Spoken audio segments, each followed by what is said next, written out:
Bonsoir tout le monde. Bienvenue à la séance du mois de janvier 2025.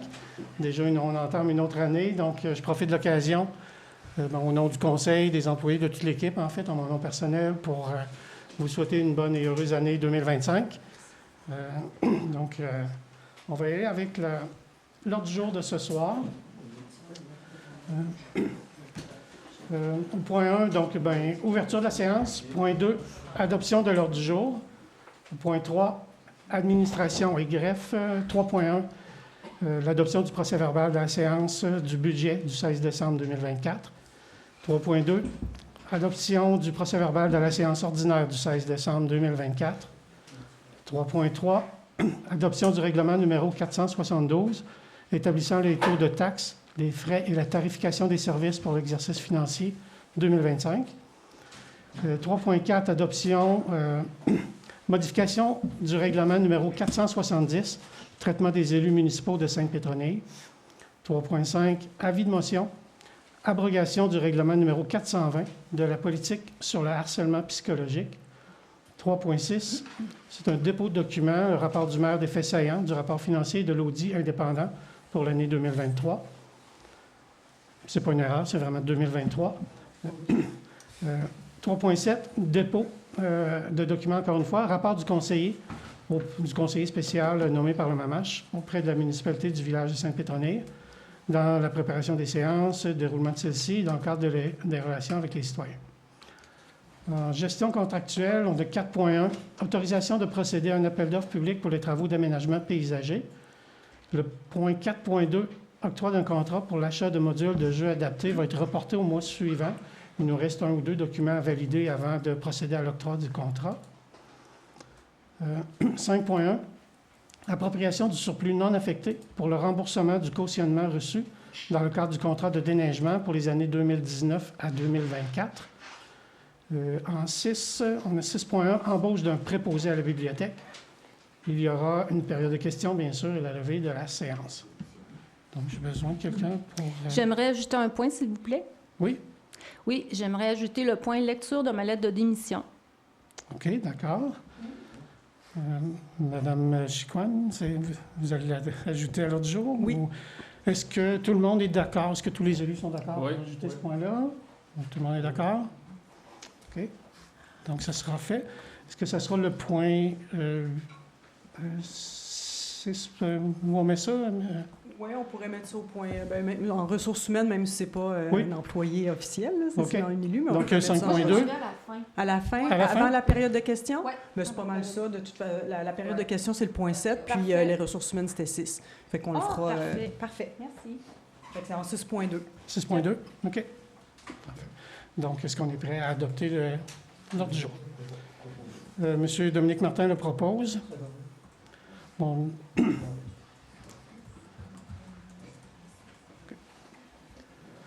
Donc, 3.1, adoption du procès-verbal de la séance portant sur le budget du 16 décembre. Donc, tout le monde a eu une copie du PV de la séance du 16 décembre. Est-ce qu'il c'était conforme à ce qui s'est dit? Donc, Mme Berthiaume propose l'adoption. 3.2, adoption du procès-verbal de la séance régulière du 16 décembre 2024. Encore une fois, vous avez tous eu une copie du procès-verbal. Est-ce que c'est conforme? Oui. Donc, M. Martin, vous le proposez? Oui. OK. M. Martin propose l'adoption. 3.3, adoption règlement numéro 472 pour le taux de taxes, les frais et la tarification des services pour l'exercice financier 2025. Donc, considérant l'avis de motion déposé lors de la dernière séance régulière du 16 décembre 2024, résolution 148-12-2024, considérant qu'il y a lieu d'adopter un règlement établissant les taux de taxes, les frais et la tarification des services pour l'exercice financier 2025, il est proposé que le règlement numéro 472 établissant les taux de taxes, les frais et la tarification des services pour l'exercice financier 2025 soit adopté. Je propose. Madame Bisson propose. Merci. 3.4, modification du règlement numéro 470, traitement des élus municipaux de Sainte-Pétronille. Considérant encore une fois l'avis de motion déposé lors de la dernière séance régulière du 16 décembre 2024, la résolution numéro 149-12-2024, considérant qu'il y a lieu d'adopter la modification du règlement numéro 470, traitement des élus municipaux de Saint-Pétronille. Donc, il est proposé que le règlement 470 sur le traitement des élus municipaux de Saint-Pétronille soit adopté. Donc, avant d'adopter ça, juste pour vous expliquer un petit peu, la modification concerne simplement la façon que le traitement des élus est indexé. Donc, pour que ça soit plus cohérent avec l'ensemble du reste de la MRC et pour la planification de notre budget aussi. Donc, l'indexation va être calculée en fonction de l'indice des prix à la consommation moyen, donc établi en calculant la moyenne des indices mensuels publiés par Statistique Canada pour la province de Québec pour l'année précédente. Et puis, avec ça, on va avoir des chiffres qui vont nous permettre d'établir notre budget avec des chiffres réels. Ça va être plus facile de planifier notre budget. Donc, est-ce que quelqu'un propose? M. Beaulé? Non, M. Beaulé propose. Merci. 3.5, avis de motion. Donc, abrogation du règlement numéro 420 de la politique sur le harcèlement psychologique. Donc, considérant que l'avis de motion tel que déposé lors de la séance régulière du 16 septembre 2024 visant à abroger le règlement numéro 420 de la politique sur le harcèlement psychologique a été annulé lors de la séance du 4 novembre 2024, considérant que la municipalité a adopté sa politique de prévention et de prise en charge des situations de harcèlement, de violence et d'incivilité au travail, considérant que le règlement numéro 420 de la politique sur le harcèlement psychologique n'a plus raison d'être, considérant l'article 453 du Code municipal, un avis de motion doit être déposé afin de respecter le processus légal. Donc, je vais avoir besoin de quelqu'un pour donner l'avis de motion, qu'à une prochaine séance du Conseil sera proposée l'adoption de l'abrogation du règlement 420 de la politique sur le harcèlement psychologique. Donc, si Monsieur Brendel le propose, je vais juste rajouter un petit point, donc juste pour bien comprendre, c'est qu'on avait un règlement sur le harcèlement et tout ça. Puis, la loi nous oblige à adopter aussi une politique sur le même sujet. Donc, on ne peut pas avoir deux façons de le faire. Donc, le règlement n'a plus sa raison d'être. Pour enlever le règlement, on doit procéder de la même façon qu'on adopte un règlement, c'est-à-dire que ça doit passer par l'avis de motion et ensuite l'abrogation du règlement. Donc, pour enlever un règlement, il faut le faire de la même façon, mais à l'inverse. Donc, c'est ce qu'on vient de faire ici. Rapport du maire des faits saillants du rapport financier de l'audit indépendant pour l'année 2023. Je peux vous lire ce qui a été déposé. Je vais essayer de le retrouver. Je n'avais pas sorti le document.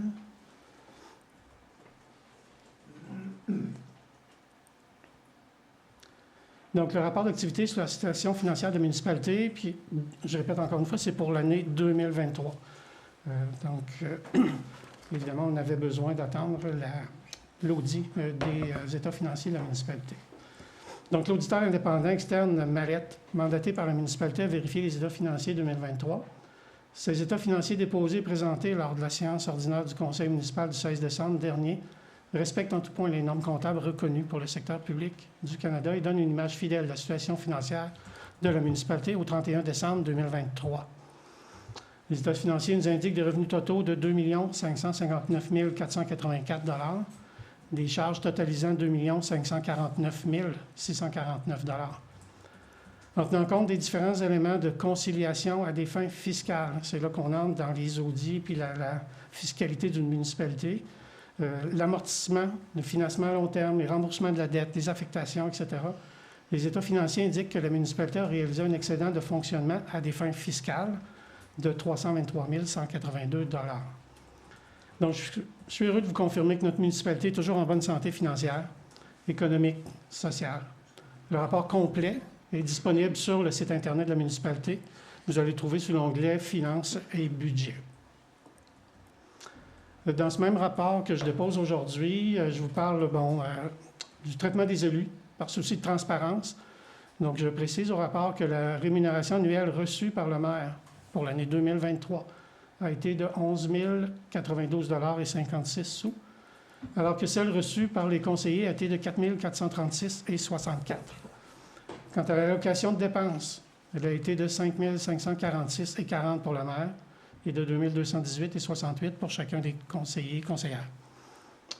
Le maire a reçu à titre de membre du conseil de la MRC de l'île d'Orléans une rémunération de 4 890,64 allocation de dépenses au montant de 2 445,32. Donc, dans les comptes rendus, un bref compte rendu, ce n'est pas une liste exhaustive de tout ce qui s'est passé en 2023, mais il y a des faits importants, je pense, qui méritent d'être mentionnés.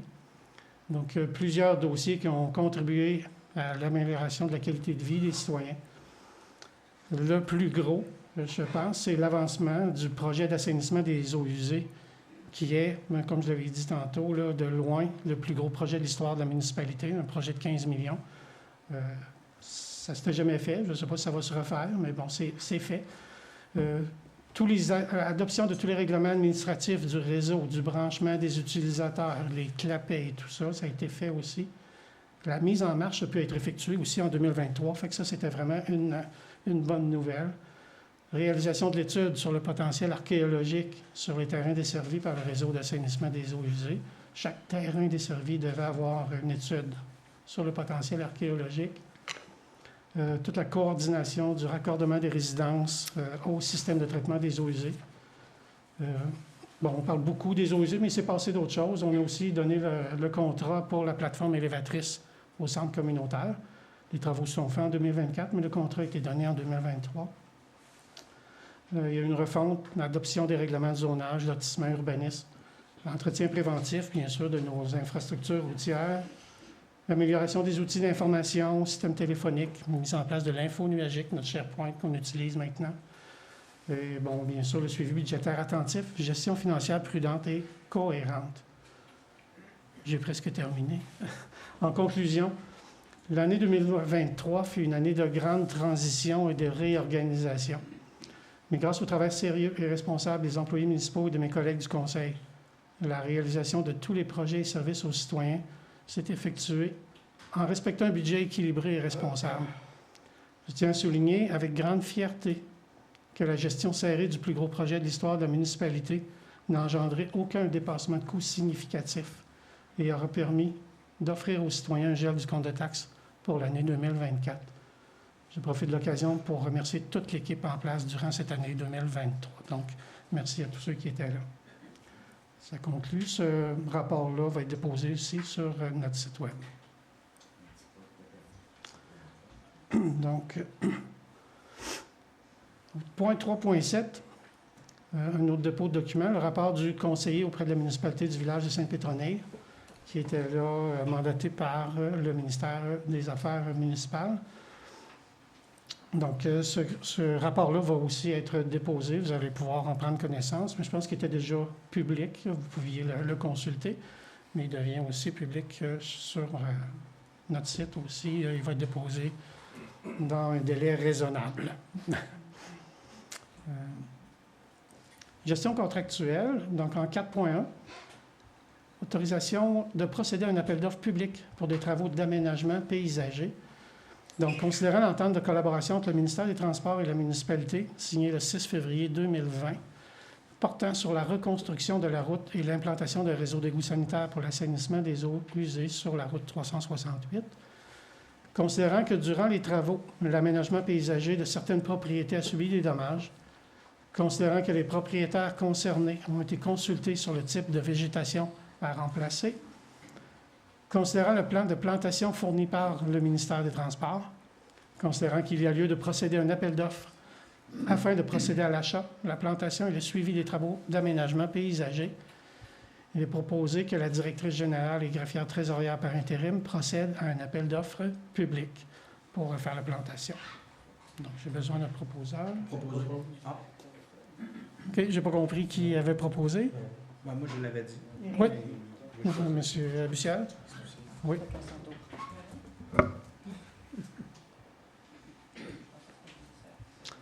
Donc, je vous l'ai dit tantôt, le point 4.2, octroi d'un contrat pour l'achat de modules de jeu. Il nous reste quelques documents à finaliser ou à étudier avant de procéder à l'octroi du contrat. Donc, on va le reporter à la séance de février. On vous revient avec ça là, au mois de février. En ressources financières, 5.1, appropriation du surplus non affecté pour le remboursement du cautionnement reçu dans le cadre du contrat de déneigement 2019-2024. Donc, considérant que la municipalité a reçu une somme de 6 550 $ en guise de cautionnement pour la garantie d'exécution par l'entrepreneur ayant obtenu le contrat de déneigement pour les années de 2019 à 2024, considérant que ce contrat est terminé et que l'entrepreneur a exécuté le contrat selon les termes et à la satisfaction de la municipalité, considérant qu'il y a lieu de redonner ce cautionnement.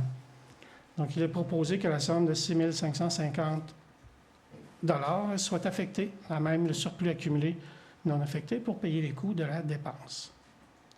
Je propose. M. Brandel propose. Merci, M. Brandel. Ressources humaines. Donc, 6.1. Embauche d'un préposé à la bibliothèque. Considérant que le Conseil souhaite assurer un continuum de services à la bibliothèque advenant une absence des autres préposés pour vacances ou autres motifs, considérant que la directrice générale par intérim a reçu la candidature de M. Benjamin Laurent et qu'elle satisfait aux exigences, il est proposé que la directrice générale greffière trésorière procède à l'embauche de M. Benjamin Laurent à titre de préposé à la bibliothèque, et ce, rétroactivement au 12 janvier 2025. Oui, M. Beaulé. Donc, M. Beaulé propose, merci. Le point 6. Oui, Ça serait juste le 11, finalement. C'est dimanche. C'est pas hier. Ça serait le 11 au lieu du 12. OK, le 11 janvier, Oui, pour dimanche. mais dimanche, c'est le 12. Ah, là, on est lundi. On est le 13, oui, on est lundi 13. Absolument rien. Ça va? C'est correct. Je suis de même. Ben, moi, je suis content. C'est pas à moi que c'est arrivé cette fois-ci. Là, ça va. On avait ajouté le point... Donc, c'est bon? Oui, merci. On a ajouté le point 6.2, donc je vais laisser quelques minutes à Mme Bisson.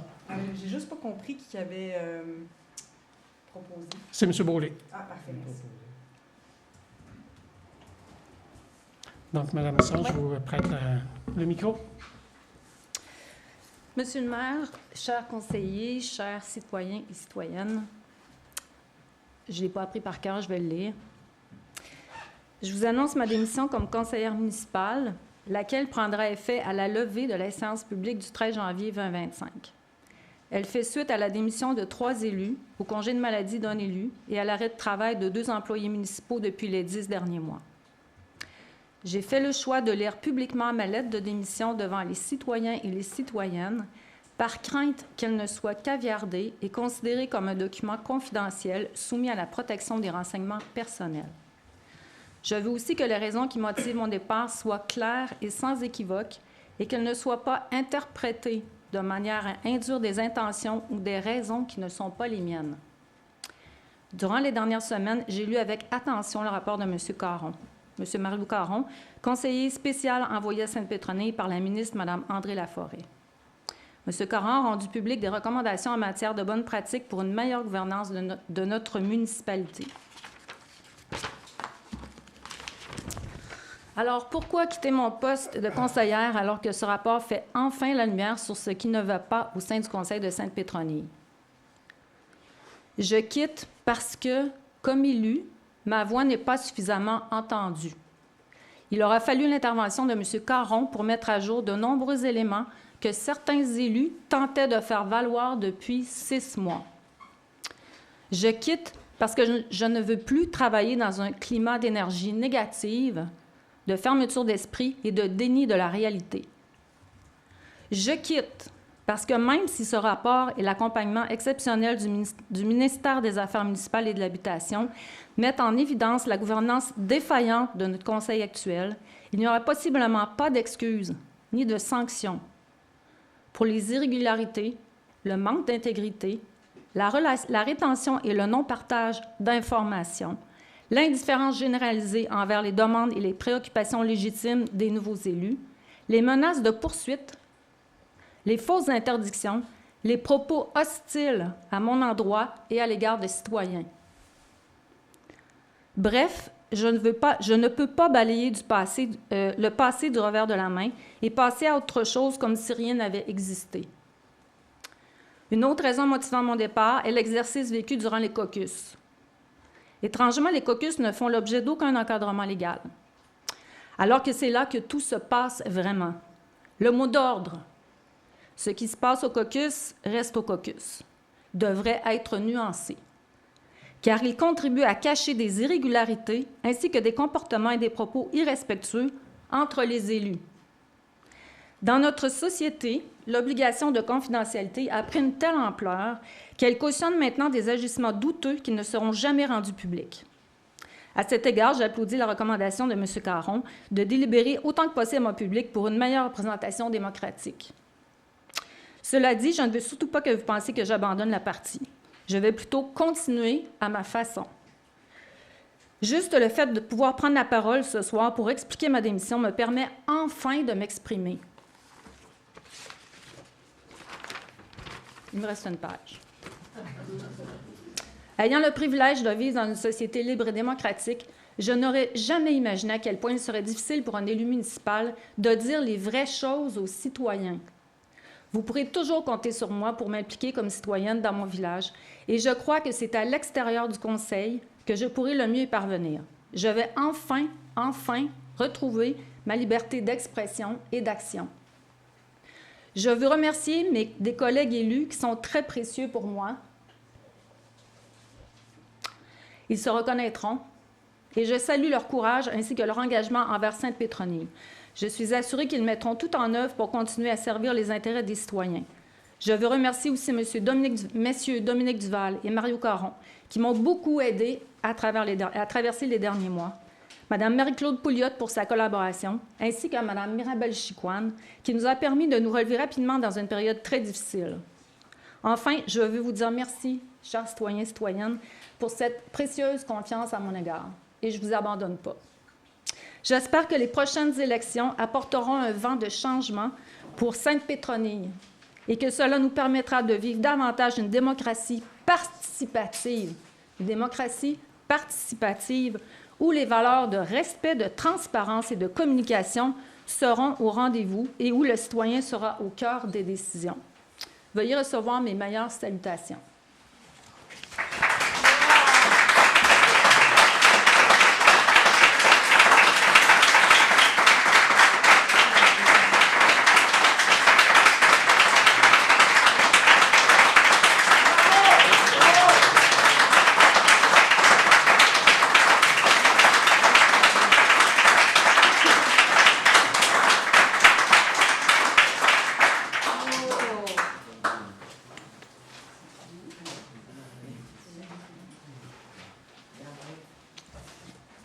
C'est la copie de ma lettre.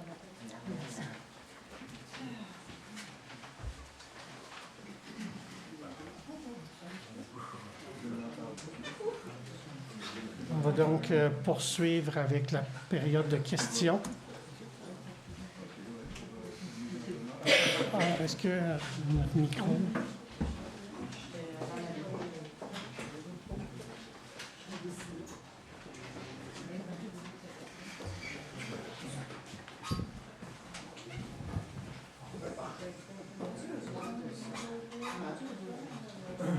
des documents.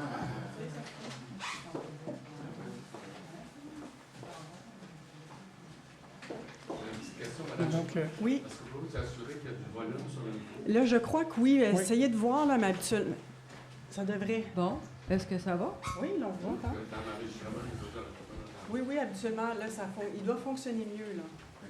J'espère. Alors, Monsieur le Président, Denise Drapeau, j'aimerais revenir, moi, sur le budget. J'aimerais savoir, on avait parlé lors de la dernière réunion du Conseil d'avoir un budget ventilé. Oui. Alors, j'aimerais savoir si ça va se faire comme à Saint-Laurent, si on va avoir la même chose, ou bien si ça va se limiter à 14 lignes, comme c'est dans le site de la municipalité actuellement. Et aussi, si on va avoir la liste détaillée des dépenses mensuelles à tous les mois. Pour le budget, on en a même parlé tout à l'heure, juste avant la séance là, présente. On n'a pas eu le temps là, d'aborder ce sujet-là, mais oui, on avait pris un engagement qu'il y aurait une amélioration au niveau du détail de la présentation du budget. C'est quelque chose qui va être discuté avec les élus. Il y a différentes façons de présenter. Vous donnez comme exemple à Saint-Laurent. Il y a d'autres exemples comme à Saint-Pierre. Il y a toutes sortes de façons de présenter un budget. C'est ce qu'on va regarder tous ensemble puis essayer de trouver une façon qui va plaire à tout le monde. Merci. Bienvenue. Bonsoir, Lynn Gosselin. Bonsoir. Conseillère. Merci, Lynn, pour cette belle présentation de ta démission. Moi, j'avais lu le rapport de M. Caron à la fin décembre. Il était publié sur le site depuis le 17 décembre. Et j'avais un constat qui était un peu similaire à celui de Mme Bisson. Mais je vais m'en tenir à ce que j'avais préparé. Donc, le rapport de M. Caron précise que malgré l'intervention de la CMQ et de celle du MANACH, les difficultés perdurent dans le village. Un constat qui est tout à fait en lien avec celui exprimé par Mme Bisson, 4e missionnaire à ce conseil. M. Caron recommande plusieurs actions pour améliorer la situation actuelle, notamment des actions qui devraient être prises pour améliorer les pratiques au sein du conseil municipal. Donc, effectivement, c'est la première fois qu'on voit de la part de la CMQ des recommandations qui sont en lien avec les pratiques au niveau du conseil, pas uniquement en relation avec les citoyens. On y arrive-tu? Tourne-le. Veux-tu que je le tienne? Oui, je pense que ça va être je pensais que ça fonctionnait mieux. Est-ce que ça va mieux comme ça?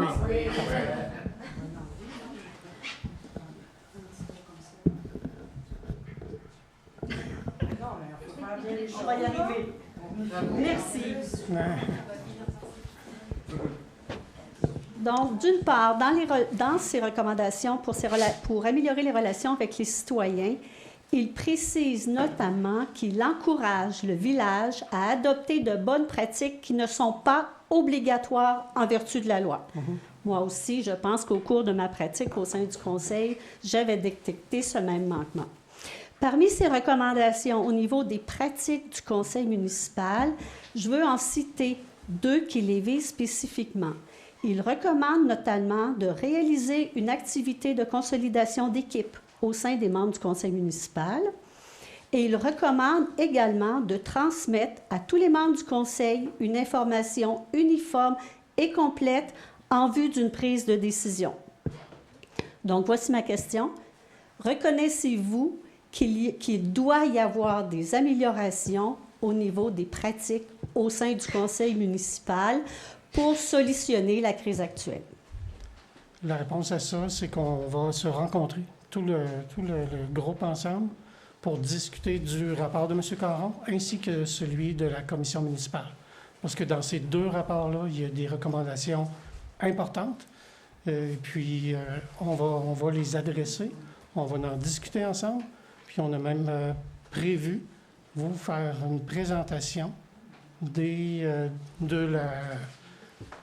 ce qui sortira de nos discussions, puis des mises en place des recommandations ou de certaines de ces recommandations-là. Merci. Donc, il y aura un travail de fait, je vous le confirme. À quel moment on va le faire? Il faut prendre le temps de bien le faire, de bien regarder le rapport de M. Caron, le rapport de la commission municipale, puis regarder la chose dans son ensemble. Parce que sans le rapport de la commission municipale, il n'y a pas de rapport de M. Caron. Il y a des liens entre les deux. Il y a des choses qu'on retrouve dans les 2 rapports. Il y a des choses uniques dans celui de la commission municipale. Il y a des choses uniques dans celui de M. Caron. Donc, il faut prendre le temps de s'asseoir ensemble puis de regarder. Il faut comprendre qu'ils vont toutes les recommandations vont dans le même sens, qui visent à faire en sorte qu'il n'y ait pas de conséquences négatives sur les services aux citoyens en 2025. Pour ça, il reste une dizaine de mois. J'espère que vous nous communiquerez vos résultats très prochainement. Dans le meilleur de notre possible, oui. Merci. C'est une volonté sincère.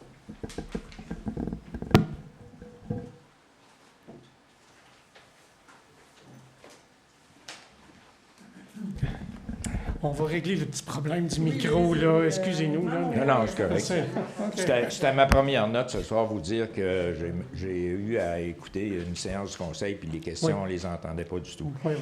Ma deuxième question, concernant les fosses septiques. Il n'avait pas été convenu avant l'installation des égouts que la municipalité s'occuperait de faire les vidanges des fosses septiques à tous les 2 ans? Oui. Puis, j'ai pas rien vu dans le budget à cet effet-là, puis rien de ça. Non, mais ça va se faire, parce qu'on en a parlé même la semaine dernière en caucus, en séance de travail. Et puis, il faut regarder qu'est-ce qui se fait comme règlement. Mme Chicoine a déjà fait ce genre de règlement-là dans d'autres municipalités. à peu près toutes les autres municipalités de la MRC ont déjà un règlement comme ça. On va essayer d'harmoniser quelque chose qui va ressembler aux autres municipalités pour faciliter d'abord le travail de l'inspecteur municipal qui va devoir constater s'il y a des non-conformités ou des choses comme ça. Mais ça s'en vient rapidement, c'est sûr.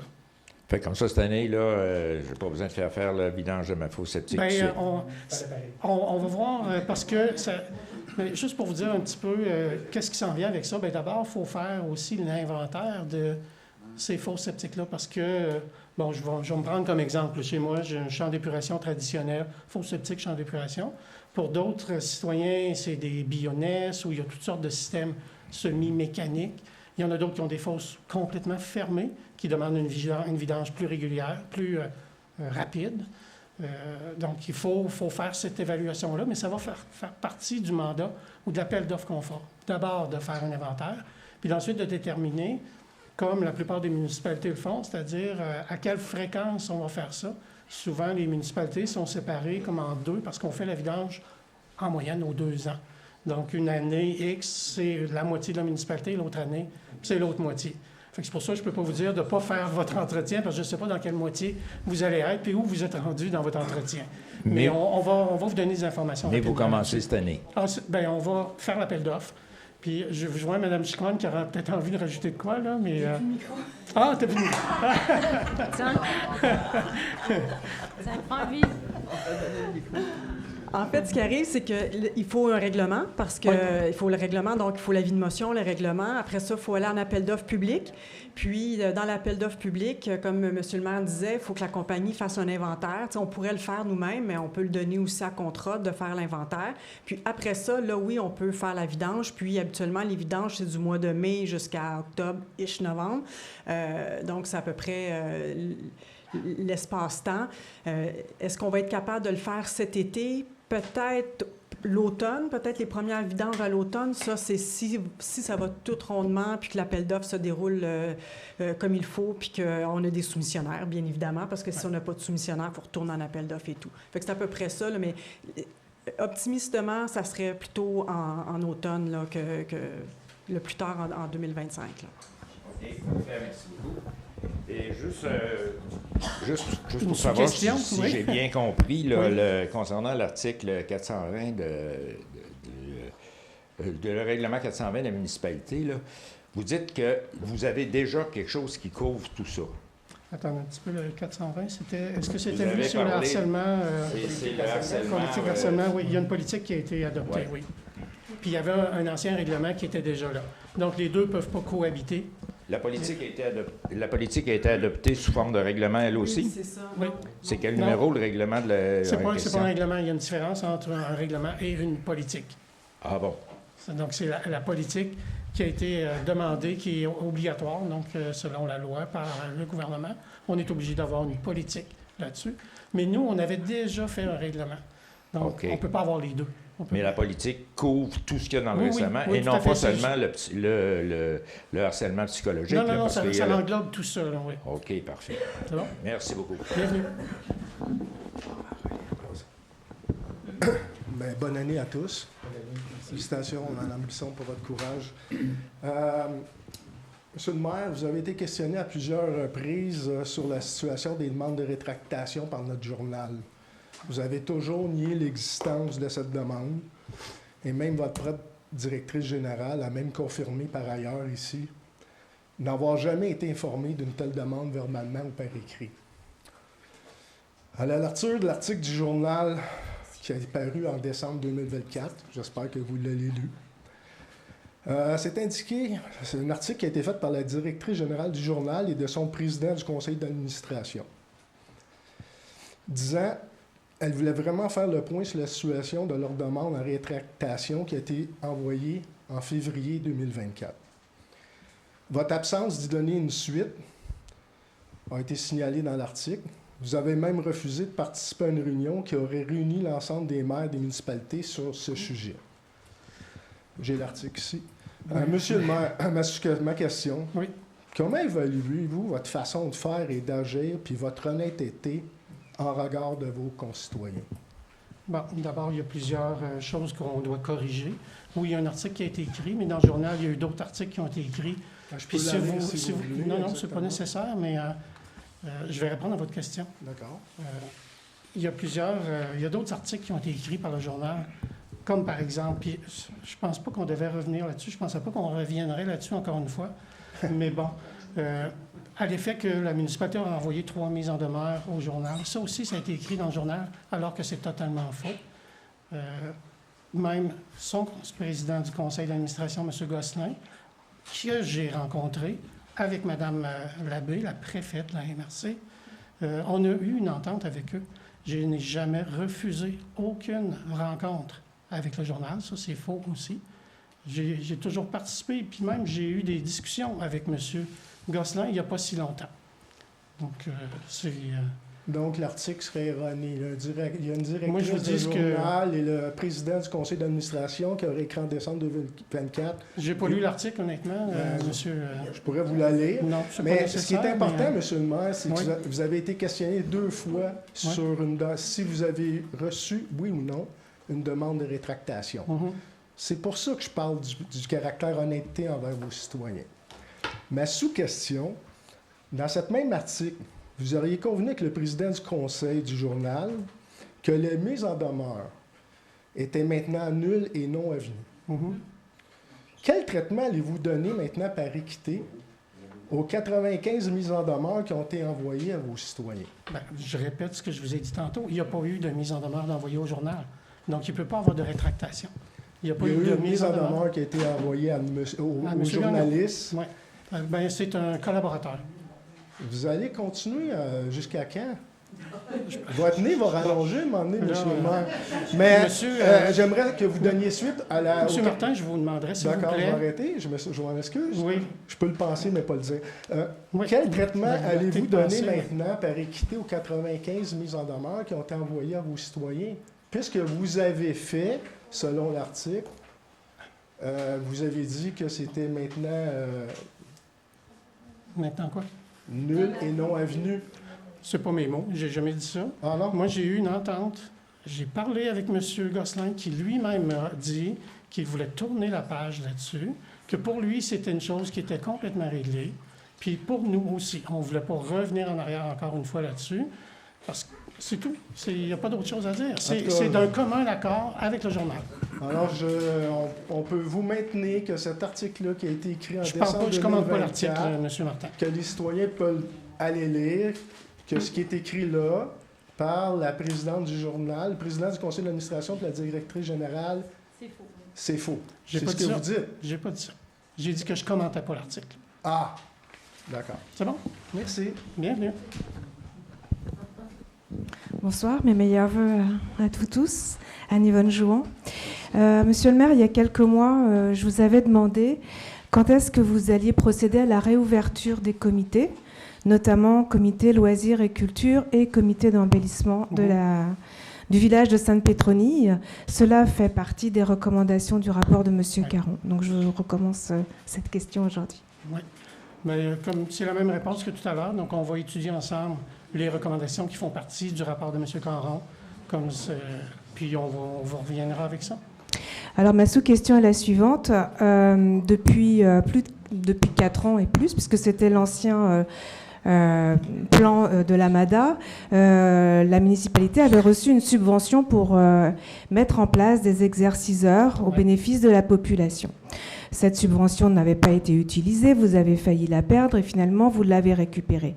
Je suis étonnée de voir que ce soir, à l'ordre du jour, il y avait l'octroi d'un contrat pour des exerciceurs, alors que la population n'a pas été consultée, soit par le biais d'un comité, soit directement pour savoir est-ce que ce sont le genre d'exerciceurs qu'on aimerait avoir, à quel endroit ils vont être situés, est-ce qu'ils vont être abrités, est-ce qu'ils vont être placés sur le terrain municipal à côté de la patinoire, est-ce qu'on va pouvoir les utiliser l'hiver, est-ce qu'ils vont être en plein soleil l'été, est-ce qu'ils vont être placés dans le boisé. Il me semble qu'il y a beaucoup d'idées qu'on pourrait apporter.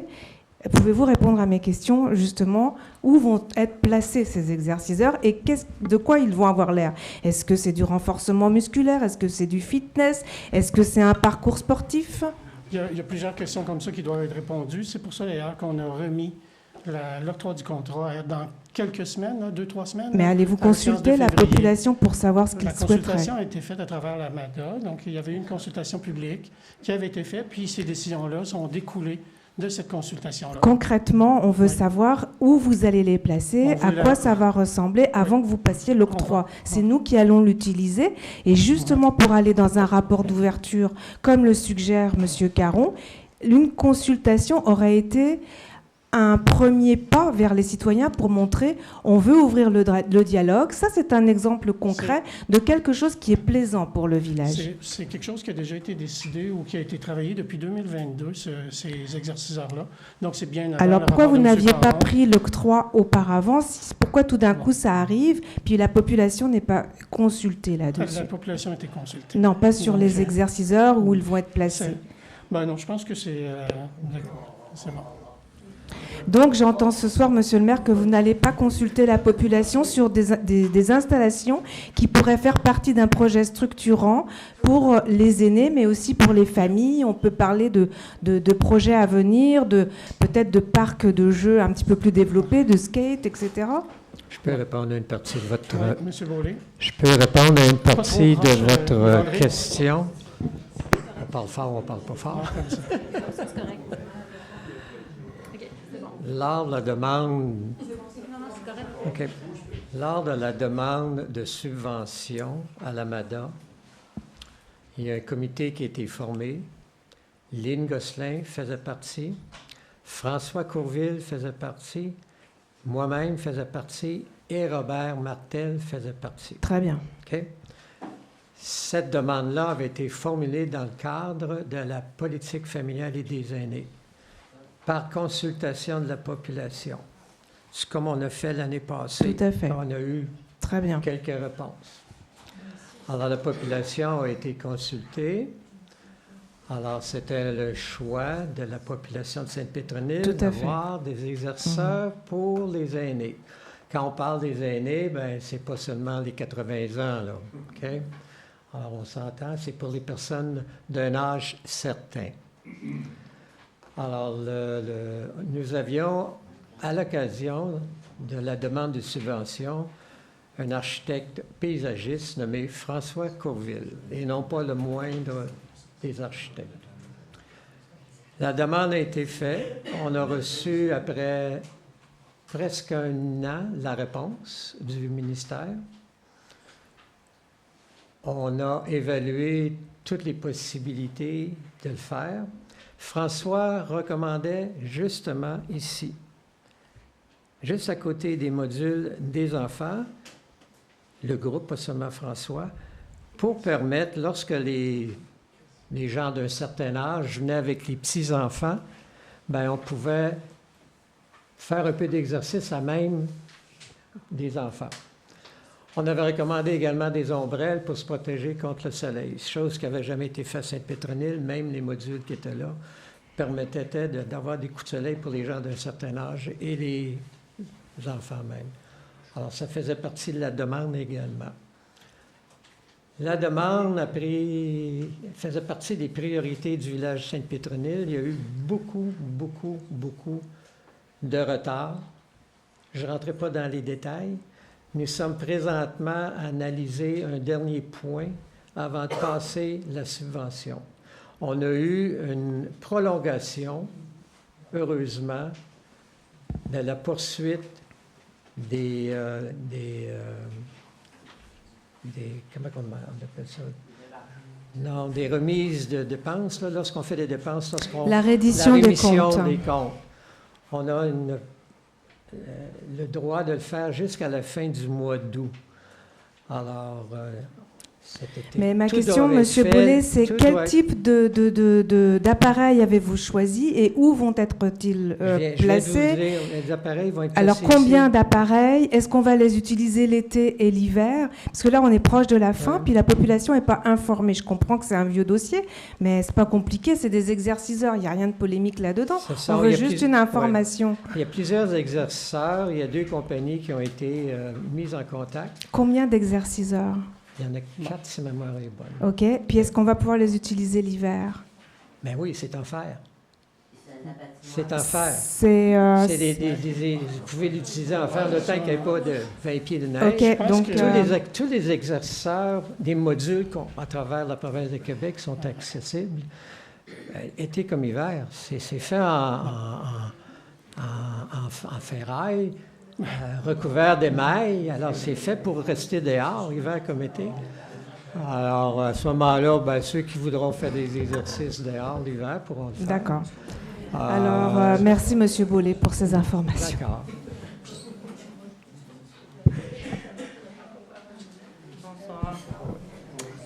Bonsoir. Monsieur Côté. Oui, bonsoir. C'est une perte, un 4e élu qui part en 10 mois. Je suis complètement encore sous le choc de tout ça. J'avais des questions, mais je pense que je vais un peu les ajuster pour ce soir. Mais j'aimerais quand même revenir avec votre ordre du jour. Vous avez nommé qu'au point 3.6, il y avait un rapport, votre rapport financier était déposé sur le site budget. Je viens d'aller voir sur Internet, sur mon cell. 22-23, il n'y a rien sur le budget. J'ai vu que vous aviez déposé le budget 25. Oui. Mais pourquoi il n'y a rien, que c'est vide dans cette pochette-là, 22-23? Il faut le déposer publiquement avant. Sur Internet avant que ça soit OK. déposé. Donc, on va pouvoir faire le suivi. Oui. Excellent. Tout à fait. Et dans le 3.7, les rapports, au fait, le 10 mai dernier, il y a eu un rapport de la DPIM. Je comprends que vous allez faire des liens et tout ça, puis vérifier ce qui se passe aussi avec le nouveau rapport. Le 10 mai, ça a été affiché publiquement. Le 10 mai, c'était déjà sur le site de la municipalité. Le rapport de M. Caron, le 17 décembre, n'est pas encore sur le site de la municipalité. Il n'est pas accessible. Il n'est pas à bibliothèque non plus, papier. Pour la même raison, Mme Dufault, il faut le déposer ici avant. Ah, parfait. Oui. Et ce rapport-là, quand même, il amène de grandes... il présente de grandes déficiences, dont, en tout cas, la première, puis qui me revient ce soir, que cette pétronille, il y a encore une... et je lis M. Caron, il constate la situation qui prévaut au sein du village demeure difficile. Oui. Donc, M. Caron a très bien écrit son rapport ce soir. C'est très difficile. C'est difficile pour les citoyens. Je pourrais aller très longtemps, vous poser quelques questions, puis vous me connaissez. J'ai entendu, madame, j'ai lu, pas lu, mais entendu des mots et j'ai retenu des propos hostiles envers madame Bisson et certains citoyens. Ça me préoccupe d'entendre ça. Vous, monsieur, j'aurais voulu vous parler comment vous vous sentez par rapport au rapport de M. Caron. Je reviendrai peut-être vous le demander, mais quelle réponse j'aurai, je ne le sais pas.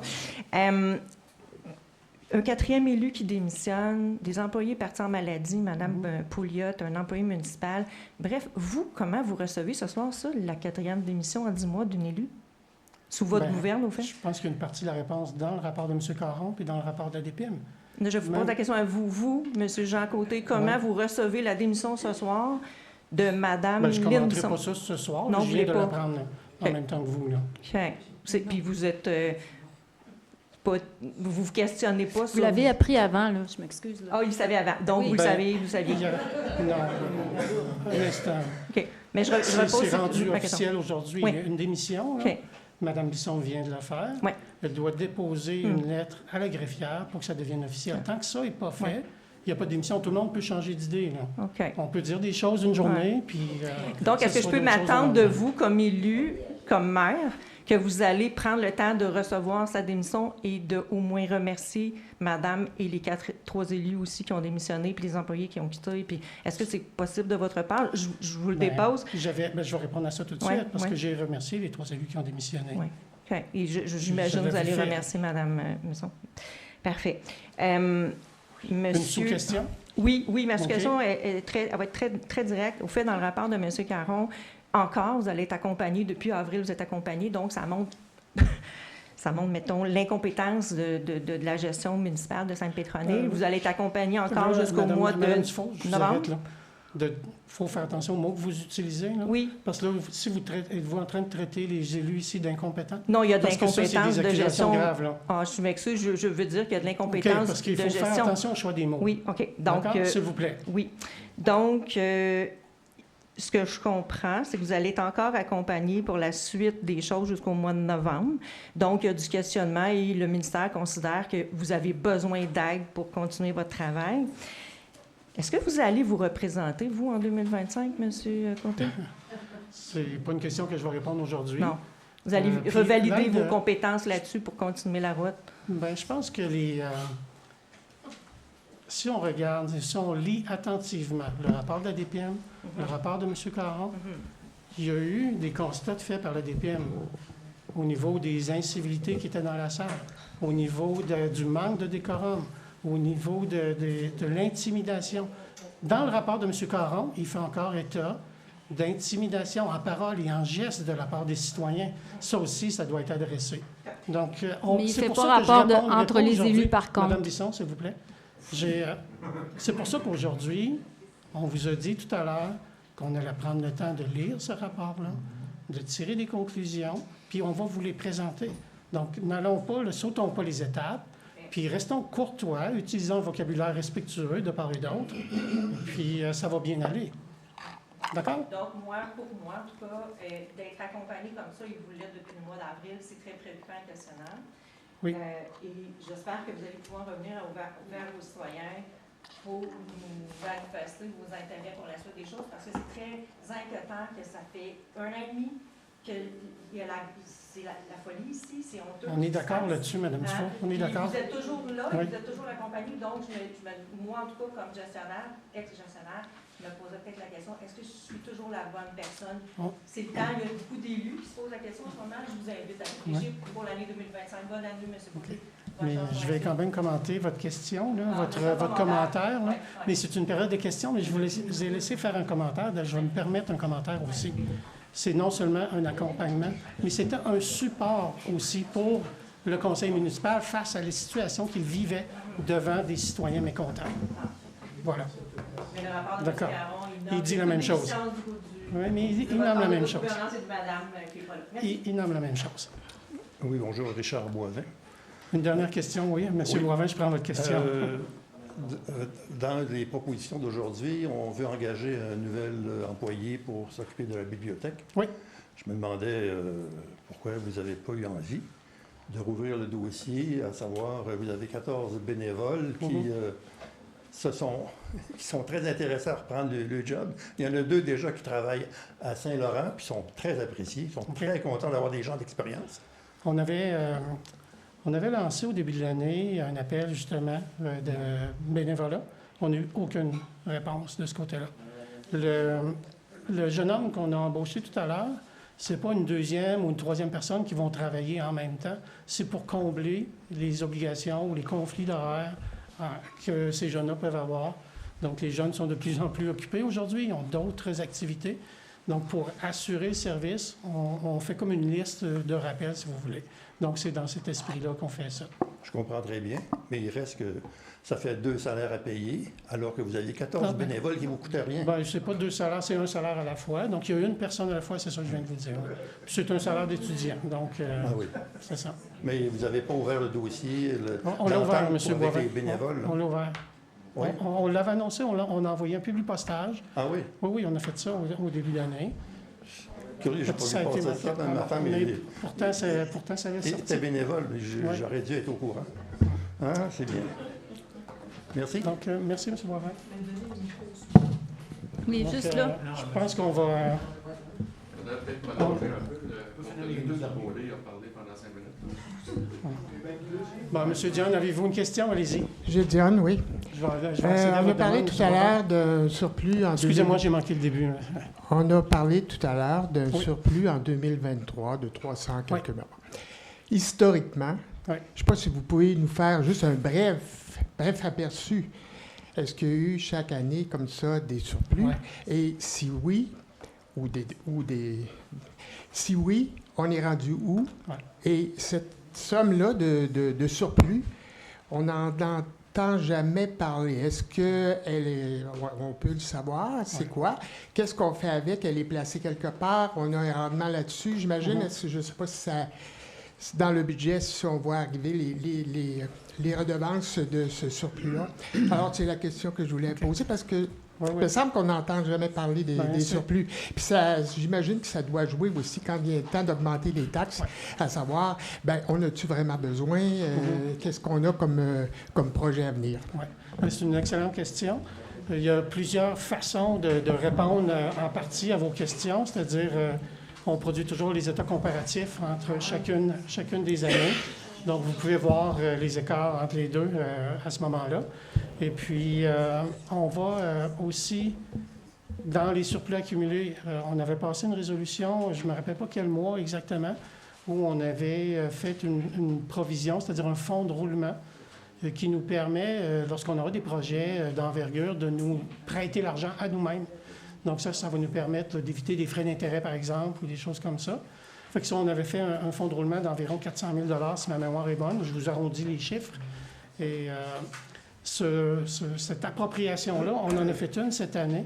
Puis ça nous a permis, on avait un nouveau rôle d'évaluation. Évidemment, on ne pouvait pas garder notre taux de taxation à la valeur à laquelle elle était parce que ça aurait induit des augmentations énormes là, de l'ordre de 20 à 30 là, sur le compte de taxes.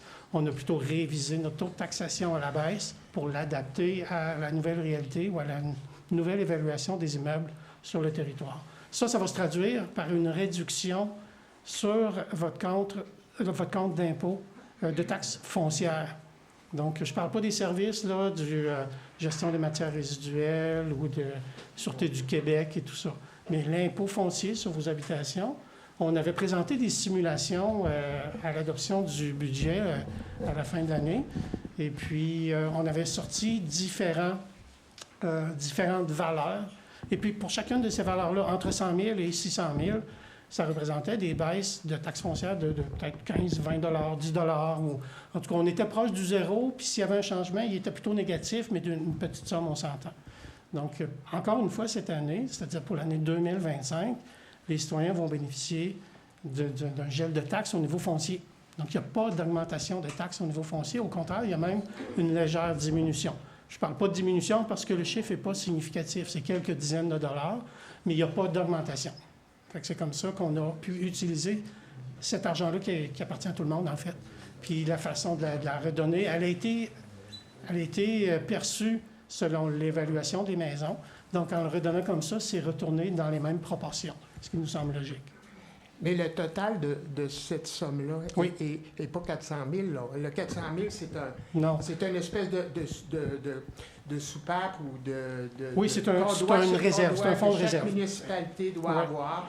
Mais pour nous, Sainte-Pétronille, on est à combien de surplus, excluant ce 400 000 ou avec ce 400 000? C'est juste ça que je veux savoir. On est-tu à 2 millions, 1 million, non, 200 000, 100 000?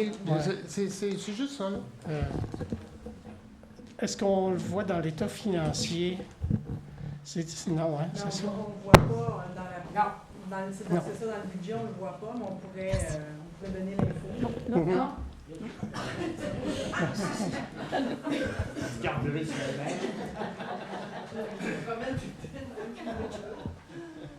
Monsieur le maire, bonjour, je vais me présenter. Excusez-moi, oui, Oui. Non, mais c'est parce que vous étiez assis, je pense que Mme Becerra pensait que vous aviez... Oui. Bien, là, je pense que Mme Chicoine pourrait peut-être nous sortir le chiffre exact, mais c'est difficile d'avoir un chiffre exact. On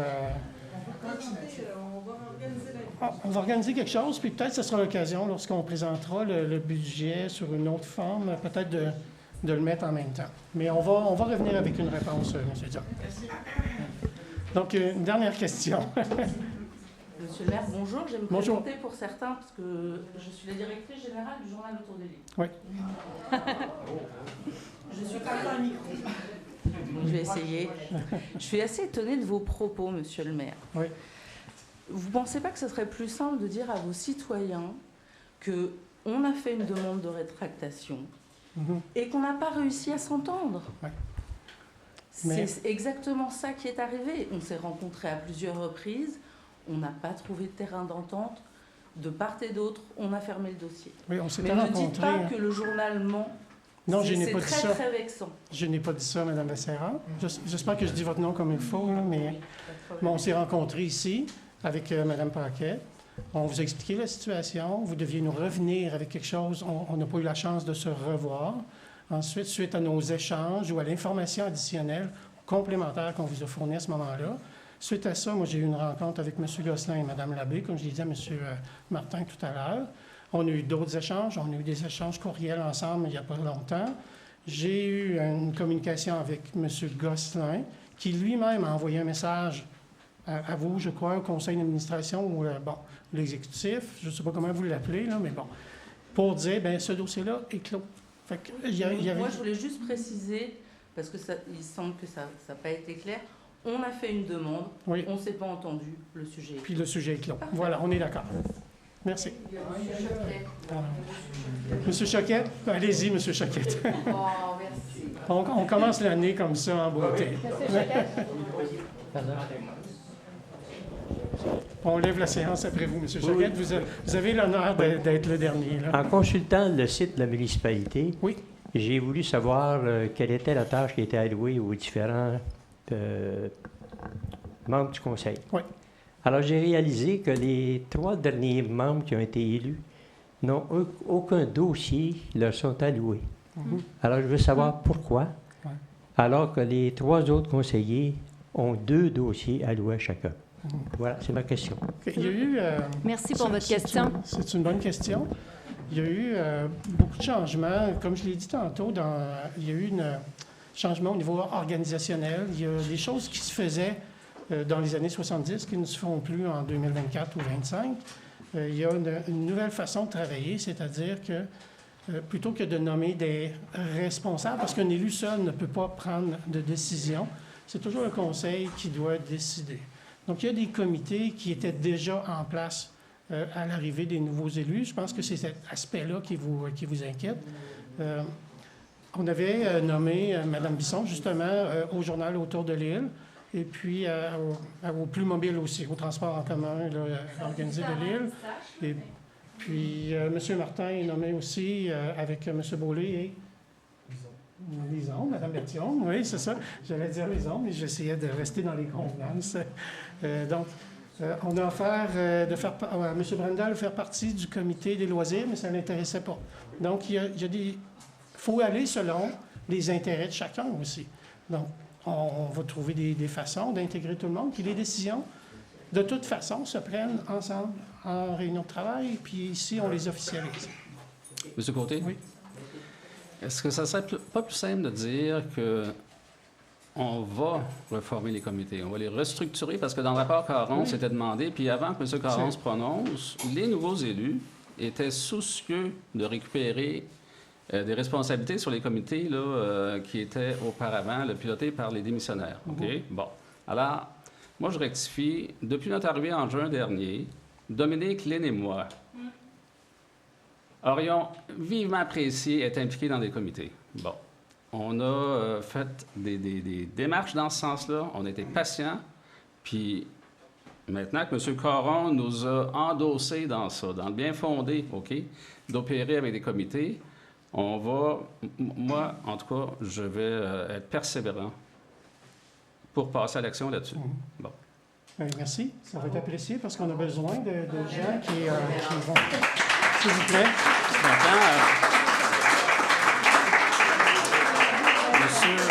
Monsieur Côté, avant de lever la séance, j'avais une demande à faire parce que ça fait 5 jours qu'on sait qu'on perd une collègue comme élu.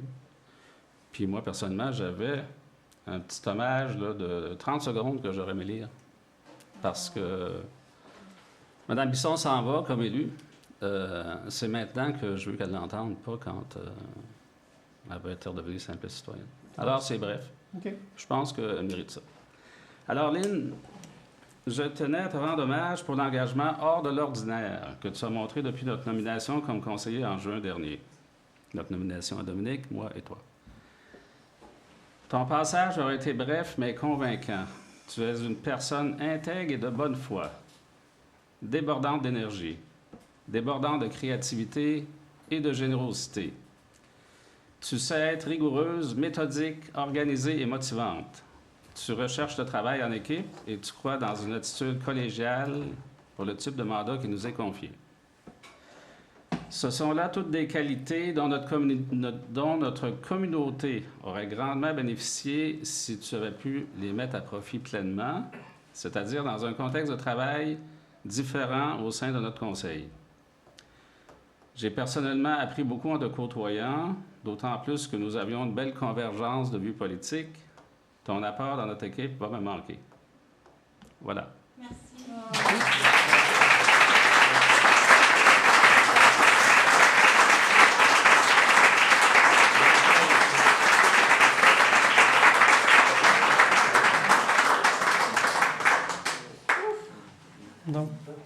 Merci, Mme Bisson. Je pense qu'on est quand même de réaliser qu'être un élu, c'est pas facile. Puis il y a toutes sortes de raisons qui amènent à ça. On a appris pendant la période des fêtes, il y a un reportage à Radio-Canada où on cite maintenant qu'on est rendu à 1100 élus qui ont démissionné à travers la province sur 8000 élus. Donc l'année passée, ce temps-ci, il y en avait 800. Donc dans la dernière année, il y en a 300 de plus qui ont démissionné. Il y a quelque chose qui se passe au niveau provincial. Il y a des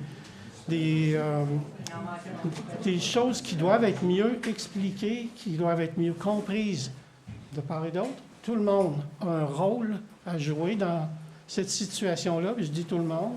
Je parle des élus, je parle des citoyens, je parle de tout le monde, je parle des employés. Si on commence l'année comme je viens de voir ce qui s'est passé ici, ça va être encore plus difficile d'atteindre un objectif commun. Donc, Éric, je pense qu'on va lever la séance, Madame. Merci. La séance est levée.